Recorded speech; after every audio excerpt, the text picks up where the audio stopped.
Hey guys, welcome to another one here. We are doing a 4-inch PVC downspout drainage system with SDR35 sewer and drain pipe here. It's a little thicker than that white thinner wall stuff that I use, but this will be just kind of a video explaining what I'm doing and why I'm doing it.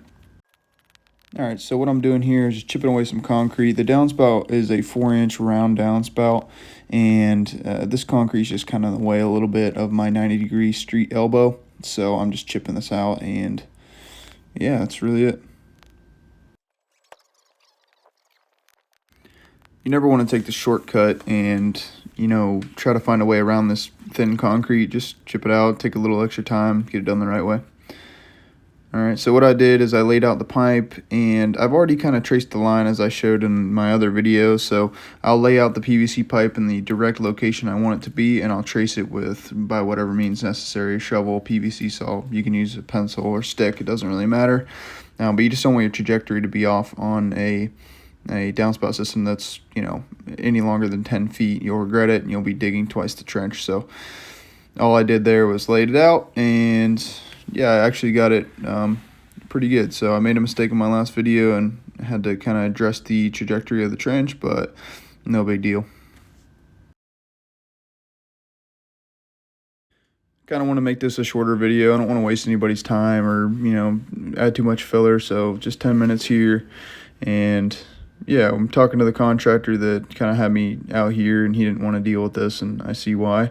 But yeah, I'm just cutting this trench in real nice and getting it nice and flat and the way I'd want it to be. So time to install the Street 90. Got my clean out here. And yeah, it'd be better to have a sanitary tee, but this is what we've got, so this is what we're using. Using purple primer and the blue all-weather medium PVC cement for this, and I use a round S&D, obviously it's round, but an S&D external coupler or repair coupler, whatever. It's not a repair coupler, but regardless, it's a coupler, and I think it looks really nice on the 4-inch downspout, round downspout at least. So it does not fit your typical 4-inch downspout, but for the round ones, as you can see here, I like the look of it. The homeowner does too, and so that's what we went with. But just getting it all glued up, take your measurements, take your time here, make sure that it's the way you want it to be and the way you want it to look, because you'll regret it, especially walking by it all the time and it's canted or whatever. A lot of you will watch this video and go, well, why didn't you just turn the 90 and go straight down to your pop-up emitter? Well, I thought about doing that, and if I did that, the pop-up would be about 6 inches to the left of where it's at now, and that could create a trip hazard and stuff, and I don't want that. So it's already sticking out enough. I don't want it to be right in the way of the paver patio, and I don't want it to be seen from the back door. This homeowner is very particular on the aesthetic, the aesthetics of their home, rightfully so. So it's a beautiful home, beautiful paver patio, so we're going to deliver what they want. And this system might take a little more maintenance to kind of keep cleaned out and stuff, but we're on wonderful fall here. It's hard to tell from the video, but this property is sloped very nicely towards the back.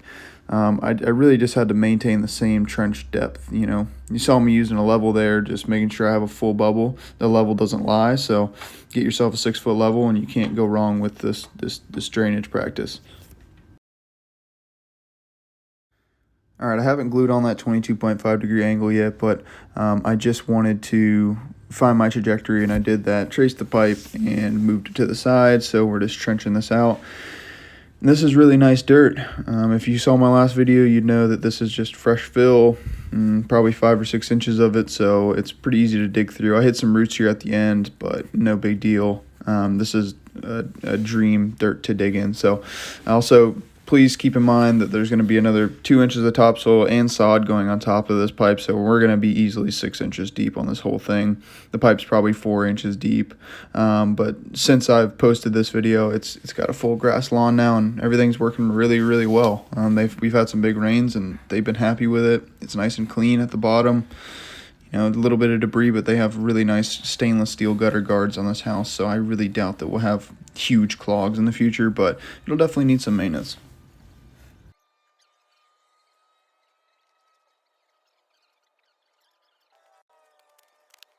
All right, just doing a standard, rock bed is what I like to do underneath these pop-ups. I'm not really concerned with what, I got a lot of comments on my last video, saying, oh, well, pop-ups, last resort, et cetera, et cetera.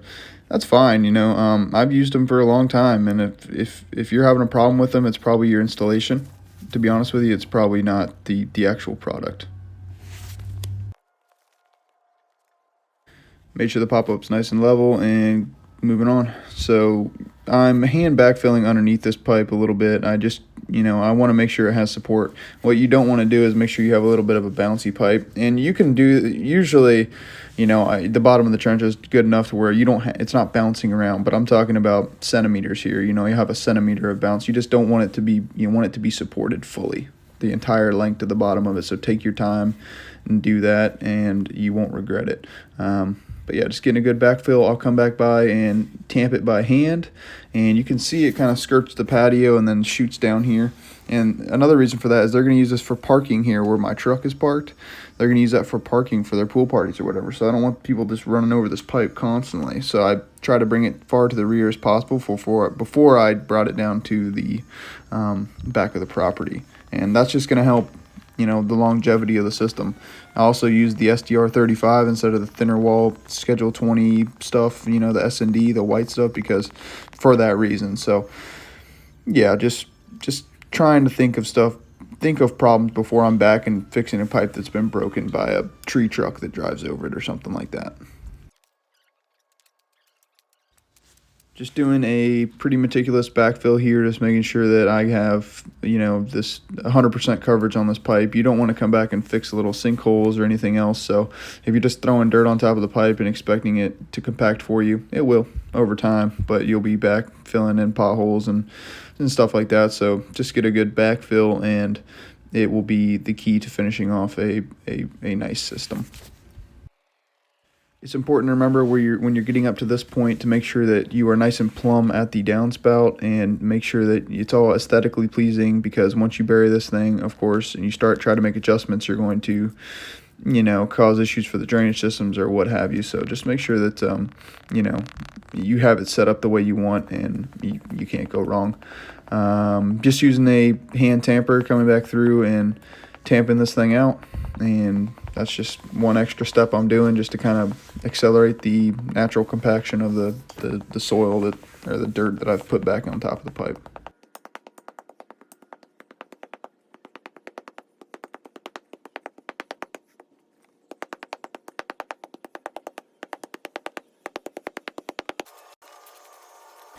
One of my company's things is I like to rake away or do a fine grade back on this top of this pipe. It just kind of, lets the customer know that I care, number one, and I don't want anybody to know that I was here in the next couple days once the soil dries out and matches the rest of the yard. So just an extra thing I do. Not necessary at all, but they're going to do sod here tomorrow, so I figured I'd do that for them.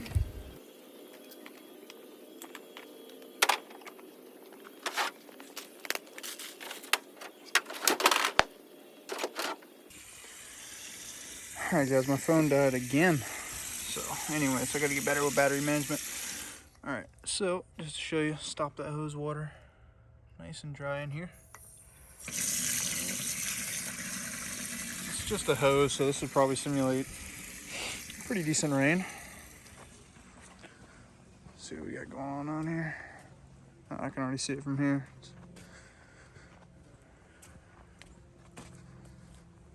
Oh yeah.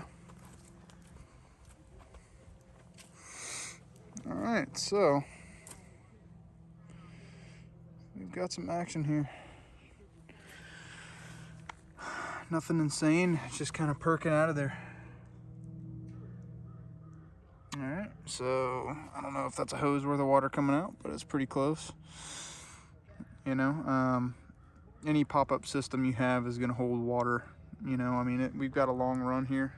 You can tell we're below the house, but that's why you do that stone bed. It's almost like a mini rain garden. It just helps disperse that water in the ground with more ways to do so, and more area, more space for that water to perk into the ground, besides just having a small hole and then compact dirt. You have a rock bed that's gonna inevitably have voids in it. But yeah, let me know what you think. Thanks.